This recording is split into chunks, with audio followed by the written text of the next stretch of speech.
नमस्कार दोस्तों, मैं सुनील कुमार आपका स्वागत करता हूं। मैंने कल आपको अपनी वीडियो के माध्यम से बताया था महाकाल की उत्पत्ति, कैसे महाकाल पृथ्वी को फाड़कर एकदम प्रकट हुए और दूषण दैत्य का अंत किया। महाकालेश्वर, उज्जैन, अवंतिका नगरी, कौन नहीं जानता होगा। पूरी पृथ्वी पर फेमस एक ऐसी जगह जिसे हर कण कण जानता है। कर्क रेखा वहीं से निकलती है जहां पर शिवलिंग भोलेनाथ का शिवलिंग है, जिन्हें ज्योतिर्लिंग बोलते हैं। ज्योतिर रूप में उस लिंग में स्थापित आज भी भगवान शिव हैं। होली के लिए आज मैं आपको जानकारी शेयर कर रहा हूं। उज्जैन में काफी लोग होली मनाना पसंद करते हैं। क्या वजह है? इसका कनेक्शन क्या हनुमान जी महाराज से है?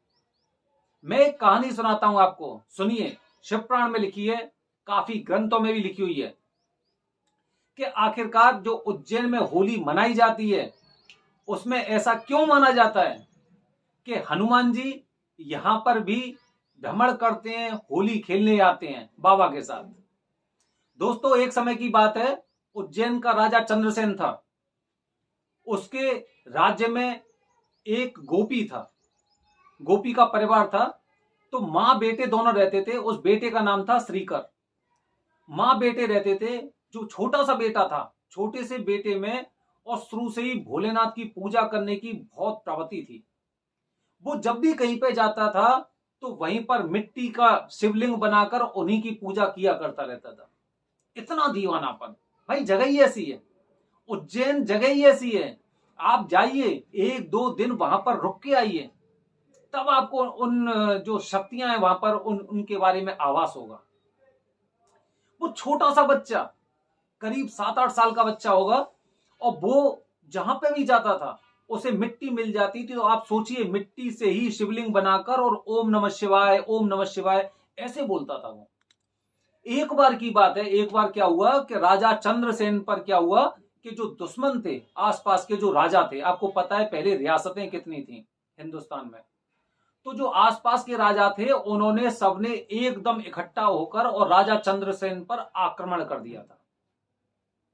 उसी समय जैसे ही वो प्लानिंग कर रहे थे वो सारे विपक्षी लोग, उसी समय क्या हुआ कि जो गोपी के परिवार में जो उसकी श्रीकर की माता थी, श्रीकर की माता बार बार अपने बेटे को बुला रही, बेटा खाना खा ले, बेटा खाना खाने के लिए आ जा। लेकिन वो श्रीकर ऐसा था कि वो भगवान की भक्ति में, भोलेनाथ की भक्ति में इतना लीन था कि उसने अपनी माता की बात ही नहीं सुनी।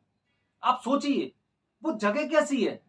हर इंसान चाहता है ऐसी जगह रहने का जहां पर महाकाल मिट्टी मिट्टी में, कण कण में विराजमान है। वो छोटा सा श्रीकर अपनी माता की बात नहीं सुन पाया, बाबा की पूजा करता रहा एक छोटा सा मिट्टी का शिवलिंग बनाकर। जब उसकी मां थक गई तो थकने के बाद क्या हुआ, वो एकदम गुस्से में एकदम आई और उसने अपने बेटे को वहां से एकदम खींच के ले गई और जो शिवलिंग था, शिवलिंग को भी इधर उधर ऐसे करके और फेंक दिया। जो उनका बेटा था श्रीकर, वो एकदम बड़ा चिंतित हुआ, बड़ा परेशान हुआ। ये मेरी माता ने क्या कर दिया, ये तो उन्होंने बहुत बड़ा अपराध कर दिया। अब वो अपने घर पहुंचकर भी और बार बार अपनी माता की जो उन्होंने जो अपराध किया था उनके लिए मनी मन भोलेनाथ जी से क्षमा याचना करता रहा कि भोलेनाथ, मेरी माता के अपराध को क्षमा करें, उन्होंने गलती से ऐसा कर दिया और आप मुझे वो दंड दे दो, लेकिन मेरी मम्मी को ऐसा दंड मत देना, उन्होंने गलती से ऐसा कार्य कर दिया है। और इतना सोचते ही सोचते सोचते सोचते वो बेहोश हो गया, एकदम मूर्छित हो गया। मूर्छित होने पर एकदम वो ऐसे मूर्छित हुआ, तो उसको मूर्छित हुए देखकर और उसकी माता को भी लगा कि पता नहीं इसे जाने क्या हो गया, और उसकी माता भी मूर्छित हो गई। अब मूर्छित अवस्था में उसने क्या सपना देखा कि उसकी माता और बहुत अच्छे जो एक राजा टाइप के जो झूले होते हैं उन पर और विश्राम कर रही थी। उसका पूरा घर एकदम महल का सा बन चुका था और एकदम वो अपनी माता को जगाने की कोशिश कर रहा था सपने में ही। जब उसकी माता नहीं जग रही तो एकदम उसका स्वप्न टूटा, और स्वप्न टूटने के बाद क्या हुआ कि वो एकदम भागा भागा भागा भागा गया। तो वाकई में चित्र विचित्र मंदिर जैसी आकृति का उसका घर महल सा बन गया था और उसकी माता उस सिंहासन पर विराजमान थी।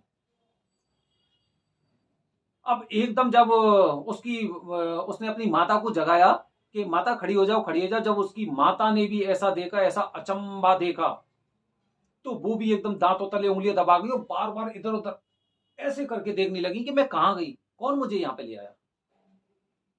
धीरे धीरे करके ये बात एकदम आग की तरह फैलकर, पूरी आग की तरह फैल गई और पूरी अवंतिका नगरी में इस बात का शोर मच गया कि श्रीकर की भक्ति के कारण बाबा ने उसे कितना बड़ा आशीर्वाद दिया है।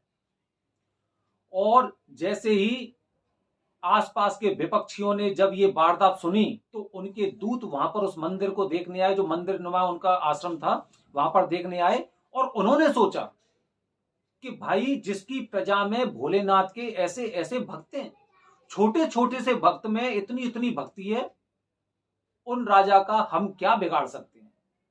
और उन्होंने एकदम उनसे शत्रुता छोड़ दी। जो दुश्मनी उनके बीच में थी, वो दुश्मनी उन्होंने खत्म कर ली, क्योंकि उन्हें ऐसा लगा कि अगर मैं इस राजा के खिलाफ अगर कुछ करूंगा तो भोलेनाथ मुझे दंड देंगे। ऐसा करके उन्होंने वो दुश्मनी छोड़ दी।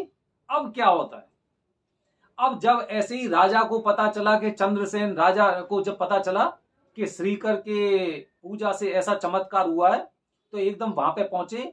और जैसे ही वहां पर पहुंचे तो थोड़ी देर बाद ही वहां पर हनुमान जी प्रकट हुए। हनुमान जी वहां पर प्रकट हुए, सोचिए भाई, भोलेनाथ के अवतारी तो हैं हनुमान जी। हनुमान जी वहां पर प्रकट हुए और उस श्रीकर को अपनी गोद में उठा लिया।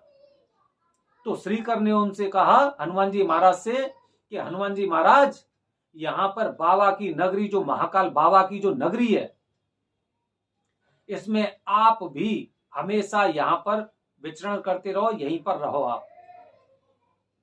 तो उसी दिन लोग बताते हैं कि उसी दिन उन वहां पे पूरे उसमें राज्य में, जो राजा चंद्रसेन का राज्य था, उस दिन खूब सब लोगों ने बहुत बड़ा त्योहार मनाया था। और ये भी उम्मीद लगाई जा रही है कि उस दिन होली थी।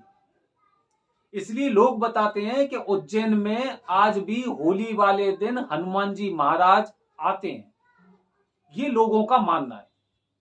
अब अधिकांशतः लोग क्या सोचते हैं, अरे हनुमान जी महाराज के मंदिर तो काफी जगह हैं, काशी विश्वनाथ में भी मंदिर है, मेहंदीपुर बालाजी हैं, सालासर महादेव हनुमान जी हैं, तो ये हनुमान जी कौन कौन सी जगह आते हैं। तो ऐसे लोगों को कोई नहीं समझा सकता, ना तो मैं समझा सकता हूं और ना कोई समझा सकता है।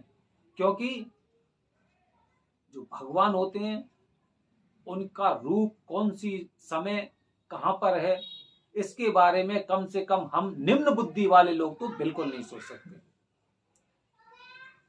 जो महाकाल पृथ्वी को फाड़कर दूषण दैत्य का अंत कर सकते हैं, वो कौन से पल कहां पर नहीं उपस्थित हो सकते।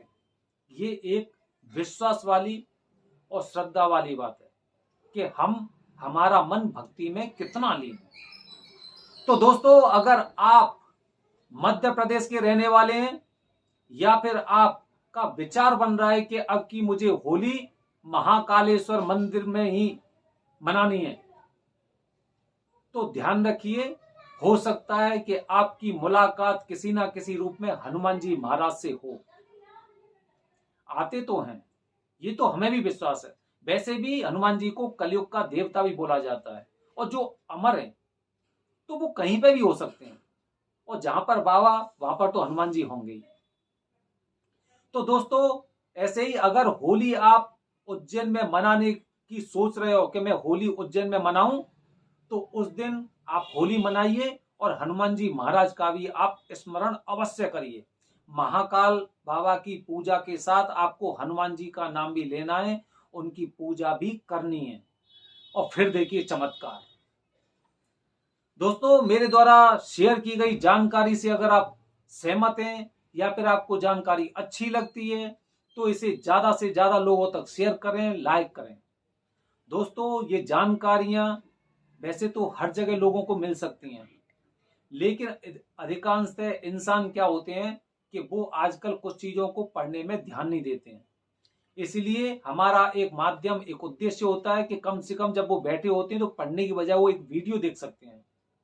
जिससे उनको कुछ ज्ञान की प्राप्ति हो सकती है। हमारा उद्देश्य सिर्फ यही है, और हमारा उद्देश्य कभी भी किसी की धार्मिक भावनाओं को आहत करने का और अंधविश्वास फैलाने का बिल्कुल नहीं। धन्यवाद दोस्तों। जय हिंद, जय भारत, हर हर महादेव।